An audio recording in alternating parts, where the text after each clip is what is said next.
অবিকল টিয়া পাখির মতো দেখতে, কিন্তু উড়তে পারে না। এই পাখিটির নাম হলো কাকাপো। কাকাপো নিউজিল্যান্ডের গভীর অরণ্যে বসবাসকারী এক অত্যন্ত বিরল প্রজাতির উড়তে না পারা তোতা পাখি।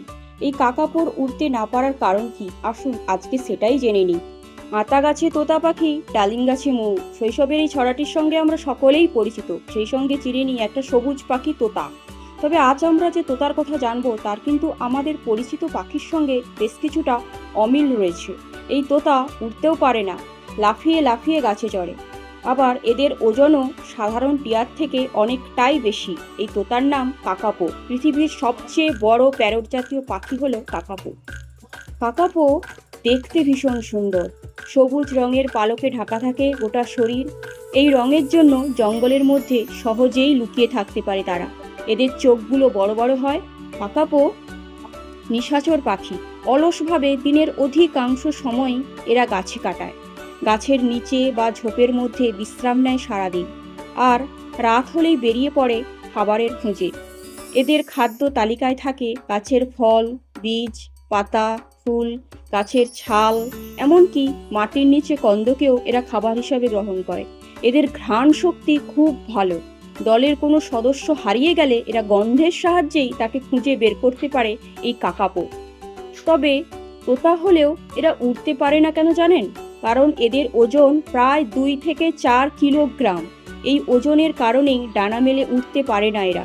আর এদের আকারও বেশ বড় হয়, প্রায় 2 ফুট পর্যন্ত লম্বা হয় এক একটা কাকাপো। এত ভারী শরীর নিয়ে এদের পক্ষে ওরা খুবই মুশকিল।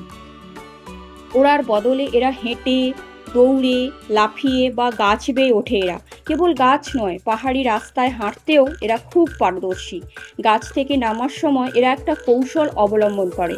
দুটো ডানাকে এরা দুদিকে ভাসিয়ে দেয়, তারপর ধীরে ধীরে নেমে আসে নিচে, ঠিক খানিকটা প্যারাশুটের মতো। এদের শরীরে আঘাতও কম লাগে, এতে পরিশ্রমও কম হয়। কাকাপো খুব ধীরে ধীরে বড় হয়, প্রতি বছর ডিমও পারে না। সাধারণত 2 থেকে 4 বছর অন্তর এরা ডিম দেয়। বিপদের সময় এরা একটা কৌশল অবলম্বন করে। এরা পাথরের মতো একদম স্থির হয়ে দাঁড়িয়ে থাকে। এর ফলে ঘন জঙ্গলের মাঝে এদেরকে আলাদা করা সম্ভব হয় না। এইসব কাকাপোর সন্ধান পাওয়া যায় মূলত নিউজিল্যান্ডে। আগে নিউজিল্যান্ডের 3টে বড় দ্বীপেই কাকাপোর দেখা মিলত, কিন্তু মানুষের বসতি, নির্বিচারে বন, এই জঙ্গল কেটে ফেলার ফলে বাইরে থেকে আসা শিকারী প্রাণীর আক্রমণে এদের সংখ্যা কিন্তু ধীরে ধীরে কমে যাচ্ছে।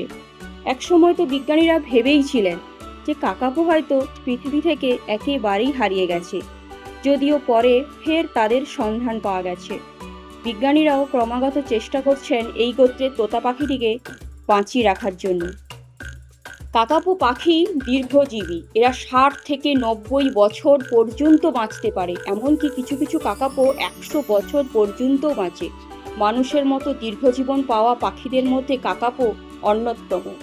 তবে কাকাপোর জীবন প্রতিকূলতায় ভরা। উড়তে না পারার কারণে এরা অন্যান্য শিকারী প্রাণী দ্বারা আক্রান্ত হয়। বিড়াল, কুকুর, ইঁদুর বা অন্যান্য মাংসাশী প্রাণী এদের আক্রমণ করে। তাই আজকাল কাকাপোকে বাঁচাতে বিজ্ঞানীরা বিশেষ এদেরকে একটি দ্বীপে রেখে দেন, যেখানে কোনো শিকারী প্রাণী নেই। এইসব দ্বীপকে বলা হয় প্রেডেটর ফ্রি আইল্যান্ড। নিউজিল্যান্ড সরকার ও বিজ্ঞানীরা কাকাপোকে বাঁচানোর জন্য ক্রমাগত চেষ্টা করছেন। বিশ্বের এই বিস্ময়কর পাখিটাকে রক্ষা করাও তো আমাদেরও দায়িত্ব, তাই না?